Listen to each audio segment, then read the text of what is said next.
नमस्कार दोस्तों, सब राजी खुशी लो फिर आ गए हूं कर्नाटक युद्ध के साथ। दोस्तों, जैसा कि आपने थंबनेल में देखा कि आज हम लोग पढ़ने वाले हैं कर्नाटक युद्ध, प्रथम कर्नाटक युद्ध। दोस्तों, आज मॉडर्न हिस्ट्री का रंगारंग कार्यक्रम चलने वाला है, तो वीडियोस को कंटिन्यू देखें। क्या चलने वाला है? हिस्ट्री का रंगारंग कार्यक्रम। तो वीडियोस को कंटिन्यू देखना दोस्तों, आपको सारा यही का यही क्लियर हो जाएगा।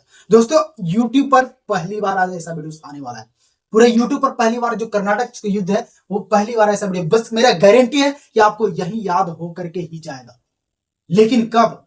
वीडियो को कंटिन्यू देखिएगा तब, और कंसंट्रेट होकर के देखना है दोस्तों। इना सर, गर्लफ्रेंड का फोन आ गया। सर, मेरे पास दूधू का मोबाइल है, टेंशन नहीं है, आपका वीडियो चालू रहेगा। दूधू का मोबाइल है, एक एंड्रॉइड मोबाइल भी है और नोकिया का मोबाइल भी है, बटन वाला मोबाइल है, उसको से बात करने में यूज कर लेंगे और एंड्रॉइड फोन है उसको देख। तो भैया तो पहले बात कर लेना, ओकर बाद देखना। चलिए दोस्तों, कम टू द पॉइंट आते हैं हम लोग अपने टॉपिक पर और पढ़ते हैं कर्नाटक युद्ध। तो देखो, कर्नाटक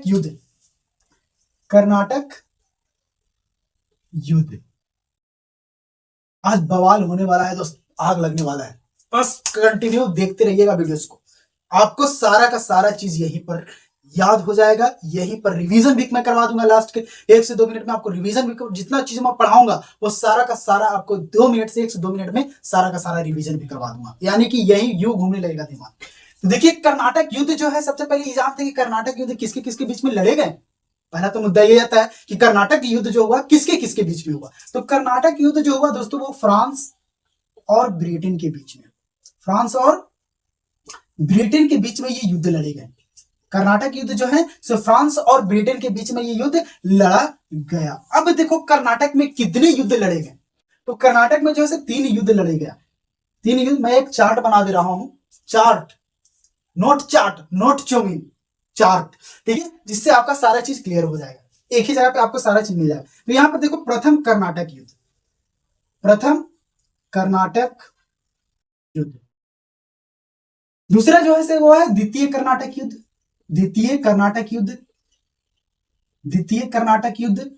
और तीसरा जो है वो कौन होगा? तृतीय कर्नाटक युद्ध, तृतीय कर्नाटक युद्ध, तृतीय कर्नाटक युद्ध, ठीक है। ये 3 युद्ध जो है कर्नाटक में लड़े गए, ब्रिटिश और फ्रांस के बीच में, ब्रिटेन और फ्रांस के बीच में। देखो, प्रथम कर्नाटक युद्ध जो है इसका जो टाइम ड्यूरेशन रहा 1746 से लेकर के 1748 तक। वही जो द्वितीय कर्नाटक युद्ध का जो टाइम ड्यूरेशन रहा युद्ध का, वो रहा 1749 से लेकर के 1754 तक। और वही तृतीय कर्नाटक युद्ध का जो टाइम ड्यूरेशन रहा वो रहा 1756 से लेकर के 1763 तक। ये इसका टाइम ड्यूरेशन रहा युद्ध का। अभी यहीं पर जो है ये युद्ध का कारण कैसे बना, किस कारण से युद्ध हुआ। अगर प्रथम कर्नाटक का प्रथम युद्ध हुआ, उसका कोई तो रीजन रहा होगा। तो इसका जो कारण था वो था ऑस्ट्रिया का उत्तराधिकार, ऑस्ट्रिया का उत्तराधिकार, उत्तराधिकार। ऑस्ट्रिया यूरोप में है दोस्त, यूरोप का एक देश है। उत्तराधिकार, उत्तराधिकार का था किसका? ये युद्ध का कारण क्या था? प्रथम कर्नाटक युद्ध का जो कारण था वो क्या था? ऑस्ट्रिया का उत्तराधिकार। वही जो द्वितीय कर्नाटक युद्ध का जो कारण था वो हैदराबाद, ये भी एक उत्तराधिकार का ही कारण था। तो हैदराबाद और कर्नाटक का उत्तराधिकार का कारण था, कर्नाटक का उत्तराधिकार का कारण था, उत्तराधिकार। और वही जो कर्नाटक का जो तृतीय युद्ध हुआ, इसका जो कारण था वो सप्तवर्षीय युद्ध का कारण था, सप्तवर्षीय युद्ध, सप्तवर्षीय युद्ध का कारण। देखो, कारण क्या है? ऑस्ट्रिया का उत्तराधिकार, हैदराबाद व कर्नाटक का उत्तराधिकार और सप्तवर्षीय युद्ध का कारण इसका था। वही जो है इस युद्ध का जो समाप्त अगर हुआ वो किस संधि के माध्यम से समाप्त। मैं एक चार्ट बना दे रहा हूं जो आपको सारा चीज यहीं पे मिल जाएगा, ठीक है। बस एक बार आप इसको नोट में आप देखना, खोल करके देखना कि कौन सा सिक्का है। इसी चार्ट में से आपको जो है 1 से 2 क्वेश्चन यहीं से आपका क्लियर है दोस्तों। और 1 से 2 क्वेश्चन यहाँ एग्जाम में पूछा हुआ भी है, यहीं से इसी चार्ट में से आपको 1-2 क्वेश्चन मिल जाएंगे हर एग्जाम में, ठीक है। तो यहीं पर आप देखो, ऑस्ट्रिया का जो उत्तराधिकारी यानी कि जो प्रथम कर्नाटक युद्ध का जो समाप्ति किया गया, वो जो समाप्ति किया गया वो आक्सला-सैपल की संधि के माध्यम से समाप्ति किया। आक्सला या एला-सैपल की संधि भी इसको बोलते हैं। आक्सला-सैपल की संधि के माध्यम से इसको इस युद्ध का समाप्ति किया गया। वही जो है द्वितीय युद्ध का जो समाप्ति किया गया वो पौंडीचेरी की संधि के माध्यम से समाप्ति किया गया, पौंडीचेरी की संधि के माध्यम से समाप्ति किया, पौंडीचेरी की संधि। और वही जो है कर्नाटक का तृतीय युद्ध जो है वो पेरिस की संधि के माध्यम से इस युद्ध को समाप्ति किया गया, पेरिस की संधि के युद्ध के माध्यम से, पेरिस की संधि। देखो अगर नहीं दिख रहा होगा, थोड़ा बोर्ड मेरा छोटा पड़ जा रहा है दोस्त, बड़ा बोर्ड नहीं है हमारे पास, अगर नहीं दिख रहा होगा तो चीज को जो मैं बोल रहा हूँ वो आप ध्यान से सुनना, उसे नोट डाउन करना, ठीक है। तो देखो यहाँ पर, अब यहाँ पर इसको 1 मिनट में हम लोग इसको देख लेते हैं, ठीक है। जो कर्नाटक युद्ध है वो किसके किसके बीच में लड़ा गया, तो कर्नाटक युद्ध जो है वो फ्रांस और ब्रिटेन के बीच में लड़ा गया। कर्नाटक में कितने युद्ध हुए, तो कर्नाटक में जो है 3 युद्ध लड़े गए। वो कौन कौन, प्रथम कर्नाटक युद्ध, द्वितीय कर्नाटक युद्ध और तृतीय कर्नाटक युद्ध। अब जो प्रथम कर्नाटक युद्ध रहा वो कितना इसका टाइम ड्यूरेशन रहा, तो 1746 से स्टार्ट हुआ, 1748 में इसका द एंड हुआ। वहीं पर जो द्वितीय कर्नाटक को 1746 से 1754 तक चला, सॉरी 1749 से 1754 तक चला। वहीं जैसे 1756 से 1763 तक तृतीय कर्नाटक युद्ध चला। अब इसका जो है इसका कारण क्या था, इसका कारण, ये युद्ध का कारण क्या था, तो इसका युद्ध होने का कारण था, यहाँ का प्रथम कर्नाटक युद्ध का युद्ध का कारण क्या था, ऑस्ट्रिया का उत्तराधिकार, जो ऑस्ट्रिया एक यूरोप का देश है, ठीक है। वहीं जो हैदराबाद व कर्नाटक का उत्तराधिकार का मामला था द्वितीय कर्नाटक युद्ध में। तृतीय कर्नाटक युद्ध का क्या मामला था, इसका कारण क्या था, सप्तवर्षीय युद्ध था। अब ये जो प्रथम कर्नाटक युद्ध है जो किस संधि के माध्यम से समाप्त किए गए, तो वो आक्स-ला-सैपल या ए-ला-सैपल की संधि के माध्यम से समाप्त किए गए, इसी को ए-ला-सैपल की संधि बोला जाता है। और वहीं जो है द्वितीय कर्नाटक युद्ध का किस संधि के माध्यम से समाप्त किया गया, तो पौंडीचेरी की संधि के माध्यम से इस युद्ध को समाप्त किया गया। वहीं तृतीय कर्नाटक युद्ध किस संधि के माध्यम से समाप्त किया गया, तो वो पेरिस की संधि के माध्यम से इस युद्ध को समाप्त किया गया। आई होप यहां तक आपको सारे चीज क्लियर हो गए होंगे। अगर आप स्क्रीनशॉट लेना चाहते हो तो आप स्क्रीनशॉट भी ले सकते हो, ठीक है। अब नेक्स्ट हम लोग जो है बढ़ते हैं अपना मेन टॉपिक, जैसा कि आपने थंबनेल में देखा हो कि आज हम लोग पढ़ेंगे डिटेल में प्रथम कर्नाटक युद्ध। तो चलो आते हैं, हम लोग पढ़ते हैं प्रथम कर्नाटक युद्ध के बारे में, ठीक है।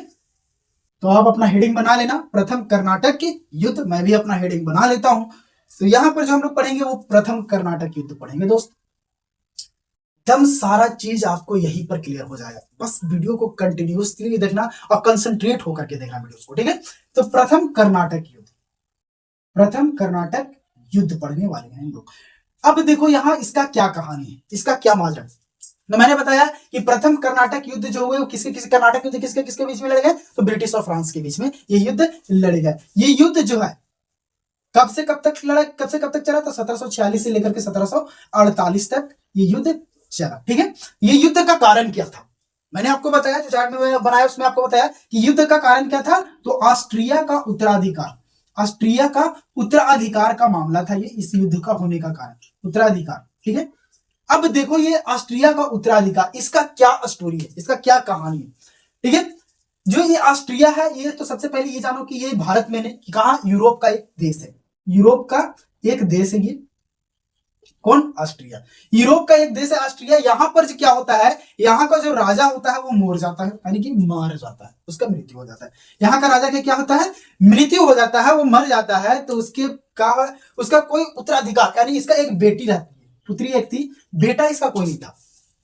तो यहीं का जो ये राजा जैसे मरता है ऑस्ट्रिया में, जब राजा का मृत्यु होता है तो वहीं पर इसका उत्तराधिकार बनने के लिए बवाल होते रहता है, लड़ाई चलते रहता है। यहाँ का उत्तराधिकार आखिर बनेगा तो कौन बनेगा, तो कुछ लोगों का मानना था, कुछ देशों का मानना था कि इसका बेटी को इस गद्दी पर बैठाया जाए, इसका गद्दी पर बैठाया, ऑस्ट्रिया का गद्दी सौंपा जाए। और कुछ लोगों का मानना था कि नहीं, लड़की नहीं बैठेगी गद्दी पर, लड़की गद्दी पर नहीं बैठेगी। कुछ लोग चाह रहे थे कि गद्दी पर लड़की बैठ जाए और कुछ लोग नहीं चाह रहे थे। उसी बीच में जो है, इसी बीच में जैसे ब्रिटेन और फ्रांस का ऑस्ट्रिया पर हो जाता है हस्तक्षेप। ये ब्रिटेन और फ्रांस का हस्तक्षेप होता है। ब्रिटेन सोचता है कि यहाँ के गद्दी पर जो बैठे कोई मेरा प्रतिनिधि बैठे। ब्रिटिश क्या सोचता था, ब्रिटेन क्या सोचता था कि इस ऑस्ट्रिया का गद्दी पर जो बैठे, यहाँ पर कोई मेरा प्रतिनिधि बैठे। और फ्रांस ये सोचता था कि यहाँ पर कोई जो प्रतिनिधि बैठे वो मेरा, कोई यहाँ गद्दी पर जो बैठे कोई मेरा प्रतिनिधि बैठे। ये इन दोनों का सोच था। अब यहाँ गद्दी पर बैठे या कौन बैठे, या दोनों क्या हुआ, आपस में उलझ गया। मामला क्या हुआ, यहाँ दोनों में कि नहीं मेरा बैठेगा, वो कह रहे मेरा बैठेगा, दोनों आपस में क्या होगा, फटाफटी करने लगा। यानी कि ये दोनों जो है आपस में क्या हुआ, उलझ गए। अब ये जब उलझ गया तो इसका जो विस्तार, इसी युद्ध का जो है दूसरा स्वरूप कहां ले लिया, विस्तार कहां हुआ, वो हुआ भारत में। छोटवा लोग, अगर तुम लोग को लड़ना नहीं था, सुनो कान खोल के, अगर तुम लोग को लड़ना नहीं था तो तुम लोग यही लड़ता, भारत में लड़ने की क्या जरूरी था यार, खाली झूठ के नुकसान पहुंचा रहा था हम लोग को। देखो क्या होता है। अब यहाँ पर जैसे तो यहाँ अब यही सूचना जो पहुंच गया कहां, भारत पहुंच गया। ये सूचना कहां पहुंचा, भारत पहुंचा। अब भारत में दोनों का कंपनियां काम कर रही थी, ब्रिटिश ईस्ट इंडिया कंपनी भी काम कर रही थी और फ्रेंच ईस्ट इंडिया कंपनी भी काम कर रही थी। ये दोनों कंपनियां काम कर रही थी। अब ये दोनों कंपनियों के पास पहुंच गया कि वहां पर हम लोग दादवा जो है से युद्ध करने वाला है। यानी कि यहाँ पर जो था, अगर बात किया जाए, जैसे ही भारत ये पहुंचता है ये न्यूज, तो वहीं पर जैसे ब्रिटिश का उस समय जो कब्जा रहता है वो मद्रास पर कब्जा रहता है।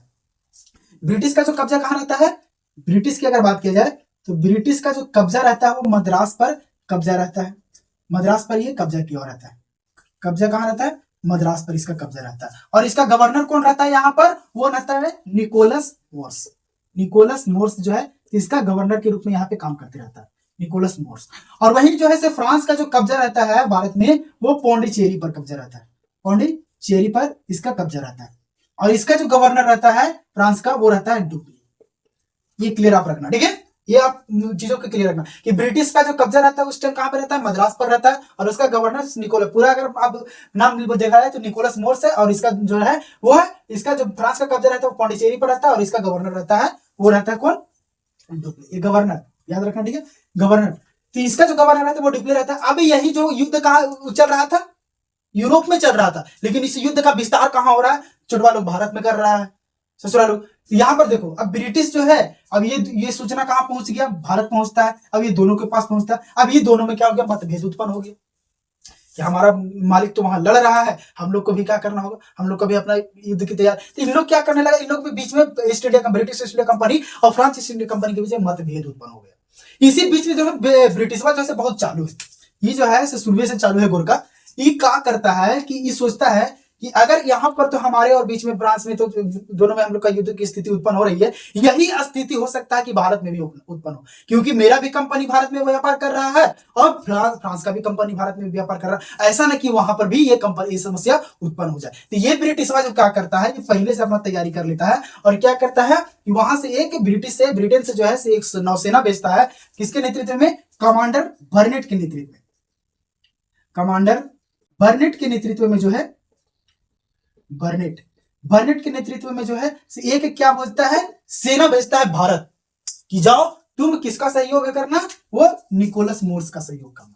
निकोलस मोर्स के सहयोग के लिए क्या करता है कि देखो ये पहले से तैयारी कर रहा है, बहुत दिमाग का तेज था ये लोगों का, ठीक है ना, पहले से तैयारी कर रहा है। युद्ध होने से पहले क्या किया, कमांडर बर्नेट को क्या किया, इसने क्या किया, ये भारत के लिए रवाना कर दिया ब्रिटिश का गवर्नमेंट। अब यहां पर देखो, अब यहाँ पर जो डुप्ले था वो भी समस्या में पड़ गया, सकड़ पेच में पड़ गया कि यार। और अब ये डुप्ले ये जानता था कि अगर हम ब्रिटिशवा से युद्ध करेंगे तो हम जीत नहीं पाएंगे, हमारी जीत नहीं हो पाएगी। क्योंकि इसका रीजन ये सोचने का कारण था क्योंकि ब्रिटिश की अगर बात किया जाए तो ब्रिटिश का जो नौसेना बहुत शक्तिशाली थी।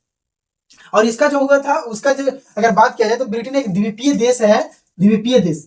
ब्रिटेन बीच में और इसको साइड में क्या समुद्र है, तो ये जो है ज्यादा निर्माण क्या चीज में, अपने नौसेना को डेवलप करने में ज्यादा ये फोकस करता है। क्योंकि इसका व्यापार किसी समुद्र से करना रहता है, इसका कोई बाउंड्री लाइन कोई लगता नहीं है कोई कंट्री से, समुद्र को क्रॉस करते, ये अपने क्या करता है, समुद्री सेना को ये डेवलप करने में ज्यादा फोकस करता है। तो ये इस बात को जो है डुप्ली जानता था कि उसका नौसेना जो है बहुत शक्तिशाली है। ब्रिटिशवा का जो नौसेना है इस बहुत शक्तिशाली है, उससे हम युद्ध नहीं कर पाएंगे, अगर करेंगे तो नहीं जीत पाएंगे, ठीक है। इस बात को ये कौन जानता था, डुप्ले जानता था। लेकिन इसी बीच में जो है ये क्या करता है, डुप्ले जो क्या करता है, डुप्ले भी करता है कि देखो हम ये भेजता है किसके, एक पत्र भेजता है किसको पास, निकोलस मोर्स के पास। निकोलस मोर्स के पास ये एक पत्र लिखता है, बोलता है कि देख भाई, हम लोग के दादा क्या कर रहा है वहां, हम लोग के मालिक क्या कर रहा है यूरोप में नहीं कर रहा है, उसको छोड़ो, उसको हटाओ, गोली मारो।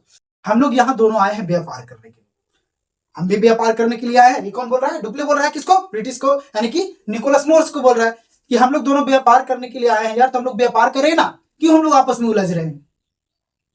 लेकिन निकोलस मोर्स की तरफ से जो है यानी क्या क्या युद्ध ना करने के लिए प्रस्ताव लेकर के गया था निकोलस मोर्स के पास। लेकिन निकोलस मोर्स ना हाँ बोले ना हूं बोले, नहीं उसकी तरफ से कोई जवाब नहीं आया। तो डुप्ले इतना में समझ गया था, अगर कोई हम किसी के पास कुछ बात लेकर के जाए और उसका कोई जवाब ना आए तो इंसान खुद समझ जाता है। इतने में डुप्ले जो था सो समझ गया, बोला कि बेटा ये जवाब तो नहीं दिया, लेकिन अगर नहीं दिया, क्या मन है नहीं मन है हमको नहीं पता, तो ये क्या करता है, वहां से चला आता है, डुप्ले जब से चला आता है। उसी बीच में कौन आते रहता है, कमांडर बर्नेट आते रहता है। और यहीं पर जो है क्या करता है, कमांडर बर्नेट जो है फ्रांसीसी जहाज को आते समय वो लूट लेता है किसका, फ्रांसीसी जहाज को इसने लूट लेता है। अब इससे जो है डुप्ले क्लियर हो जाता है कि युद्ध तो अब पक्का होगा, क्योंकि बर्नेट जो था वो युद्ध करने के उद्देश्य से ही भारत आ रहा था। युद्ध करने के उद्देश्य से उसका एक ही मोटिव था कि अब जाएंगे और युद्ध करेंगे, इसका एक ही उद्देश्य था। तो डुप्ले इस बात को समझ गया, तो डुप्ले अच्छा से अपने तैयारी में भी लग गया। वहीं पर जो डुप्ले क्या करता है, इसका जो है देखो फ्रांसीसियों का अफ्रीका में भी कब्जा था, और वो इलाका मॉरिशस, मॉरिशस जो है अफ्रीका का, अफ्रीका में है, अफ्रीका में मॉरिशस पर कब्जा था, ठीक है, किसका, फ्रांसीसियों का। और वहीं पर जो था से एक था कौन, ला बुधरने, ला बुधरने जो था वहीं पर गवर्नर के रूप में कार्य कर रहा था। अब उसके पास दौड़ाता है एक पत्र, किसको पास, ला बुधरने के पास कौन, डुप्ले, एक पत्र दौड़ाता है और बोलता है कि ला बुधरने तू जल्दी, जितना जल्दी हो सके घोड़ा उड़ा तैयार कर, हाथी उथी तैयार करो, तोप तैयार करो, लेकर के जल्दी यहाँ पहुंचो।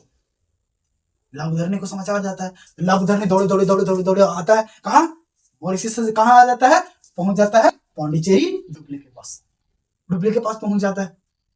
अब जैसे ही डुप्ले के पास ये आता है मॉरिशस से, और उधर से कौन आ रहा है, ब्रिटिश की तरफ से बर्नेट आ रहा है। अब जब ये आता है तो यहाँ पर क्या करता है, ये दोनों मिल करके जो है वो क्या करता है, पहले तो ये डुप्ले जो होता है कर्नाटक के नवाब अनवरुद्दीन के पास जाता है, अनवरुद्दीन के पास जाता है और बोलता है कि आप एक पत्र जारी कीजिए, आप एक समाचार जारी कीजिए, जिससे फ्रांस और ब्रिटिश के बीच में युद्ध ना होने की एक ऐसा आप पत्र जारी कीजिए जो आपकी, क्योंकि ये आपका इलाका है और आपका इलाका में कोई ऐसा ना करे, आप यहाँ का राजा हैं, तो आप ऐसा कुछ समाचार जारी कीजिए। तो वो समाचार जारी किया, समझ गया, लेकिन उसका समाचार का वैसा कोई इफेक्ट नहीं पड़ा, लेकिन वो था जो बर्नेटवा था से हमला बोल चुका था, समझ गया, हमला बोल चुका था किसके ऊपर, फ्रांस के ऊपर। तो ये तो डुप्ले समझ गया था कि बेटा ये रुकने वाला नहीं है, बर्नेट आ रहा है पूरा एकदम कमांडर के तौर पर आ रहा है, पूरा नौसेना लेकर के युद्ध पक्का करेगा। तो ये डुप्ले जो था और ला बुधरने जो मॉरिशस से आया, ला बुधरने, उसने क्या किया, ये दोनों मिल करके जो है वो कहां पर, मद्रास पर हमला बोल दिया। डुप्ले और ला बुधरने, ला बुधरने ये दोनों जो है से मद्रास पर हमला बोल दिया, मद्रास पर हमला बोल दिया, ठीक है। और मद्रास किसके अंडर में था उस टाइम, ब्रिटिश का कब्जा था, वहां ब्रिटिश का किला बना हुआ था, तो ब्रिटिश का कब्जा यहां पर था, किसका, ब्रिटिश का कब्जा कहां, मद्रास पर था। तो इन दोनों ने क्या किया, इस पर हमला बोल दिया, मद्रास पर हमला बोल दिया। और यहां पर क्या किया, क्योंकि देखो इस युद्ध में जो है डुप्ले की अगर बात किया जाए तो फ्रांस के पास उस टाइम जो है तोपखाना, बहुत शक्तिशाली तोपखाना था, किसके, ब्रिटिश के तुलना में। और इसने अपने तोपखाना के दम पर जो है इसने क्या किया, मद्रास को जीत लिया, मद्रास को जो है अपने कब्जा में ले लिया तोपखाना के दम पर। और अंततः जो है वो निकोलस मोर्स को जो है सरेंडर करना पड़ा, इसको डुप्ले को, वो अपने आप को सरेंडर कर दिया। तो यहां पर जो कब्जा किसका हो गया, वो डुप्ले का हो गया, यानी कि मद्रास पर जो कब्जा हो गया वो फ्रांस का कब्जा हो गया, फ्रांस का कब्जा हो गया, किसी पर, मद्रास पर, समझ गया। अब जब मद्रास पर इसका कब्जा हो गया, क्योंकि दोनों मिलकर के, डुप्ले और ला बुधरने ये दोनों मिलकर के मद्रास पर कब्जा किया था। इसी बीच में यहाँ पर थोड़ा सा एक इंटरेस्टिंग पॉइंट घुट जाता है, यहीं पर क्या होता है कि डुप्ले जो है, डुप्ले का सहयोग कौन कर रहा था, मॉरिशस से जो आया था, ला बुधरने। अब ला बुधरने कहता है डुप्ले को कि देखो भाई, हम लोग तो जो है मद्रास को जीत ली, ठीक है, अब जीत लिया, हमारे पास मद्रास है, तो क्या नहीं करते हैं कि ब्रिटिशवा से कुछ पैसा उसा ले लेते हैं और दे देते हैं मद्रास को, कमा तो लेंगे नहीं, इस बीच में कमाई तो हो जाएगा नहीं। तो डुप्ले जो था एक महत्वाकांक्षी व्यक्ति, वो बोला कि नहीं, हम मद्रास को नहीं देंगे, हमको पैसा का जरूरी नहीं। और ये दोनों के बीच में ये बातचीत हो रहा था, और ब्रिटिशवा का ये समाचार को किसी न किसी तरीके से चल जाता है पता कि ला बुधरने के जो है मन में थोड़ा लालची आ रहा है। और ये तो ब्रिटिशवा जो है मौका का तलाश देख ले रहता है, जहां मौका का थोड़ा सा भी अगर चांस मिले फटाक से घुस जाता है। तो ये क्या कर रहा था, मौका का तलाश देख रहा था, कौन, ब्रिटिशवा। और इसको मौका मिल गया, इसको मौका मिल गया ब्रिटिशवा को। अब क्या किया, ये ब्रिटिशवा था लालची व्यक्ति, ला बुधरने जो था से लालची व्यक्ति था। अब ब्रिटिशवा क्या किया, इसको दे दिया ऑफर, किसको, ला बुधरने को, ला बुधरने एक काम कर, हम तुमको जो है 4 लाख पाउंड दे रहे हैं, 4 लाख पाउंड, तेरा जिंदगी आराम से कट जाएगा भाई, तू इतना पैसा पकड़ और जहां से आया था वहां तू चल, बढ़िया बिस्तर अपना बांध, नौसेना को ले, अपना भक्तों को लेकर के और तू जो, ठीक है। तो 4 लाख पाउंड जो है दे करके ब्रिटिश दिया किसको, ला बुधरने को। और ये पैसा लिया ला बुधरने, पूरा बिस्तरिया में बांधा, पीठ पर रखा और फरार हो गया, कहा, मॉरिशस चला गया वो मॉरिशस। अब डुप्ले था जो पड़ गया अकेले, अब जब अकेले पड़ गया था ब्रिटिशवा का मिल गया मौका, बोल दिया हमला, डुप्ले पर बोल दिया हमला, फिर से मद्रास किसके कब्जा में आ गया ब्रिटिश के कब्जा में। मद्रास किसके कब्जे में फिर आ गया? ब्रिटिश के कब्जे, क्योंकि डुप्ले पड़ गया था आगे। ठीक है भाई, जब ये कब्जा में कर लिया ब्रिटिश, जब मद्रास को फिर कब्जा कर लिया, तो फिर ये क्या करता है, डुप्ले जो है रुकने वाला व्यक्ति नहीं था, ये था लेकिन किसी ना किसी तरीके। अब ये जो था डुप्ले वो चल जाता है किसके पास? कर्नाटक के नवाब अनवरुद्दीन के पास। अनवरुद्दीन के पास, अनवरुद्दीन के पास ये पहुंचता है। कौन? डुप्ले। डुप्ले जो है अनवरुद्दीन के पास पहुंचता है और बोलता है कि देखिए हम फिर से जो है ब्रिटिश से युद्ध करने जा रहे हैं, और उस युद्ध में आपका कोई हस्तक्षेप नहीं होना चाहिए, उस युद्ध में आपका कोई हस्तक्षेप नहीं होना चाहिए, और जो मद्रास को मैं फिर जीतूंगा वो मैं आपको दे दूंगा। यानी एक विश्वास दिलाया, विश्वास जताया किसके? अनवरुद्दीन को बोला कि हम मद्रास पर कब्जा फिर से करने जा रहे हैं, और वो मद्रास अगर कब्जा करेंगे, वो जीतेंगे, तो हम आपको दे देंगे, आपको सौंप देंगे। तो इसलिए आप जो है इस युद्ध में हस्तक्षेप मत कीजिएगा। अनवरुद्दीन बोला कि ठीक है यार, बाबा, क्योंकि ब्रिटिश का कब्जा था मद्रास पर, तो अगर वो तुम जीतेगा और वो हमको दे देगा, तो ये मेरे लिए बहुत बड़ी बात है। ये बोला ठीक। ये युद्ध फिर से दोबारा युद्ध करता है ब्रिटिश के साथ। कौन? डुप्ले जैसे ब्रिटिश, क्योंकि इसके पास तोप खाना अवेलेबल था दोस्त। बताया कि तोप खाना इसके पास अवेलेबल था, शक्तिशाली मात्रा में तोप खाना था। एक तोप मारा 50-60 को, सैकड़ों को उसने तबाह मचा दिया, सैकड़ों सैनिकों को जथा उसने तबाही कर दिया। तो ये इसके पास तोप खाना अवेलेबल था, तो इस तोप खाना के जरिए जो है इसने क्या किया, फिर से ब्रिटिश को पराजित किया, और फिर से पुनः जो है तीसरा बार में फिर किसके पास चला आया मद्रास? फिर चला आया डुप्ले के पास। फिर डुप्ले इसको जीत लिया, मद्रास को जीत लिया। कैमत तीसरी बार में, जब तीसरे राउंड में ये जो हुआ, तो तीसरी राउंड में भी इसके पास आ गया मद्रास, फिर चला गया डुप्ले के पास। अब यहां पर जो था, अब यहां पर देखो कहानी घूम जाता है, यहां पर जो है स्टोरी थोड़ा सा घूमेगा। यहां अभी तक तो चल रहा था कौन? फ्रांस और ब्रिटेन, लेकिन अब जो यहां से कहानी घूमेगा वो सम्मिलित कौन हो जाएगा? और वो हो जाएगा कर्नाटक के नवाब अनवरुद्दीन। इसमें एंड हो जाएगा, सॉरी मिल जाएगा, एंड बोल रहे हैं, ठीक है। यहाँ पर जो है अब क्योंकि अब इंड होने वाला है, इसलिए एंड निकल रहा है, ठीक है, क्योंकि अब समाप्त होने वाला। तो यहाँ पर जो कर्नाटक के नवाब जो अनवरुद्दीन अब से मिले। अब देखो यहाँ पर कहानी कैसे बुनता है। यहाँ पर जो डुप्ले जैसे पुनः जो है तीसरी बार में जो क्या मद्रास पर कब्जा कर लेता है। अब जो भी युद्ध करने से पहले डुप्ले किसके पास गया था? अनवरुद्दीन के पास, और क्या बोला था वो कि हम मद्रास को जीतेंगे तो आपको दे देंगे, विश्वास दिलाया था। तो जैसे ही वो मद्रास जीता था, अनवरुद्दीन भेजा अपना बेटा, इसका बेटा था एक महफूज खान, ठीक है। महफूज खान को भेजा किसके पास? डुप्ले के पास, कि जाओ, तू उस बोला था युद्ध करने से पहले कि अगर हम मद्रास को जीतेंगे तो मद्रास हम आपके हवाले कर देंगे, अब यहाँ पर महफूज खान जो आया डुप्ले के पास, तो बोला कि महफूज डुप्ले, तुमने बोला था जो युद्ध करने से पहले मेरे बाबूजी से आपने बोले थे कि हम मद्रास को जीतेंगे, तो जीतने से पहले हम बात किए थे, विश्वास दिलाए थे कि मद्रास को हम आपको सौंप देंगे। लेकिन ये था सर कुछ अलग टाइप का आदमी सोचने वाला था। बोला कि सर मेहनत किए हम, युद्ध लड़े हम, मार खाए हम, तो अगर जीते हम तो हम अनवरुद्दीन को कहा मद्रास। बोला कि हम नहीं देंगे। अनवरुद्दीन हो गया गुस्सा, अरे साला ये तो हमारा साथ विश्वासघात कर दिया ये। छोटवा बोला था कि हम देंगे मद्रास को, और फिर बोलता है कि नहीं देंगे, तो बड़ा गलती कर दिया रे भाई। अब ये करने लगता है युद्ध का तैयारी। कौन? रुक, अब तो हम और आवेंगे। युद्ध की तैयारी करने लगता है कौन? महफूज खान, यानी अनवरुद्दीन जो है महफूज खान, इसका सेनापति रहता है। अनवरुद्दीन का सेनापति रहता है कौन? महफूज खान। अब इसी के युद्ध में, इसी का नेतृत्व में युद्ध होता है। अब फिर ये युद्ध कहां घूम गया? इसके अब ये युद्ध जो होगा वो किसके बीच में होगा? अनवरुद्दीन और डुप्ले के बीच में, महफूज खान और डुप्ले के बीच में युद्ध होगा, जिस युद्ध का बोला गया सेंट थोमे का युद्ध, या तो फिर आप इसको बोला जाता है अडियार का युद्ध, ठीक है। सेंट थोमे का युद्ध किसके बीच में हुआ? वो अनवरुद्दीन और डुप्ले के बीच में। लेकिन इसका सेनापति कौन था? अनवरुद्दीन का सेनापति कौन था? महफूज खान, उसका बेटा महफूज खान था, ठीक है। तो ये युद्ध में क्या करता है? इस युद्ध में जो है वो अनवरुद्दीन को डुप्ले पराजित कर देता है। डुप्ले जो है अनवरुद्दीन को क्या करता है? पराजित कर देता है। तो अनवरुद्दीन क्या है? पराजित हो जाता है। किसके से? डुप्ले से। और अंततः जो है इस युद्ध का, जब ये युद्ध खत्म होता है, समाप्त होता है, तो अंततः जो है एक संधि होता है। मैं शुरुआत में जब आपको बताया था कौन सा युद्ध के माध्यम से इस युद्ध को समाप्ति किया जाता है, तो आक्स-ला-सैपल की संधि होता है, और उस संधि के माध्यम से जो है इस युद्ध को समाप्त किया जाता है। इस युद्ध को कौन सा संधि के माध्यम से? तो आक्स-ला-सैपल की संधि से सैपल की संधि के माध्यम से इस युद्ध की संधि, इस युद्ध की समाप्ति होती है। इस युद्ध की समाप्ति होती है आक्सला सैपल की माध्यम से, संधि के माध्यम से, और जो है पुनः जो है मद्रास जो है वो ब्रिटिश को सौंप दिया जाता है। पुनः जो है मद्रास किसको, ब्रिटिश को सौंप दिया जाता है और इस युद्ध का समाप्ति हो जाता है। अब देखो यहाँ पर वैसे युद्ध में तो वैसा जो कुछ है इस युद्ध में चेंजिंग देखने को मिला नहीं, क्योंकि जिसके पास मद्रास था पुनः उसी के पास मद्रास चला गया, जिसके पास पौंडीचेरी था उसी के पास पौंडीचेरी रह गया।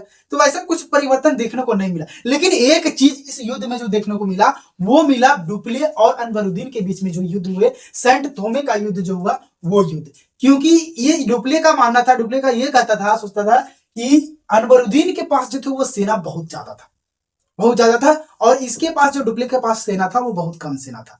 तो ये कहा जा सकता है कि जो भारतीय राजा को जो है कि कम सेना में भी पराजित किया जा सकता है। ये डुप्ले का मानना था कि भारतीय राजाओं का जो है से कम सेना में भी, ज्यादा सेना में भी पराजित किया जा सकता है। उनके पास सेना ज्यादा था लेकिन फिर भी वो पराजित हो गए, क्योंकि उनके पास डिसिप्लिन नहीं, उनकी सेना में अनुशासन नहीं था, इसके वजह से वो पराजित हो गए। और ये अंततः जो है दोस्त ये कर्नाटक का युद्ध यहीं पर समाप्त होता है आक्सला सैपल की संधि के माध्यम से, और मद्रास को जो है पुनः ब्रिटिश को दे दिया जाता है। अब नेक्स्ट हम लोग जो पढ़ेंगे वो पढ़ेंगे कर्नाटक का द्वितीय युद्ध। तब तक के लिए जय हिंद, जय भारत। और दोस्तों अगर चैनल को सब्सक्राइब नहीं किया है तो सब्सक्राइब कर लीजिएगा और एक लाइक जरूर करें। धन्यवाद दोस्तों।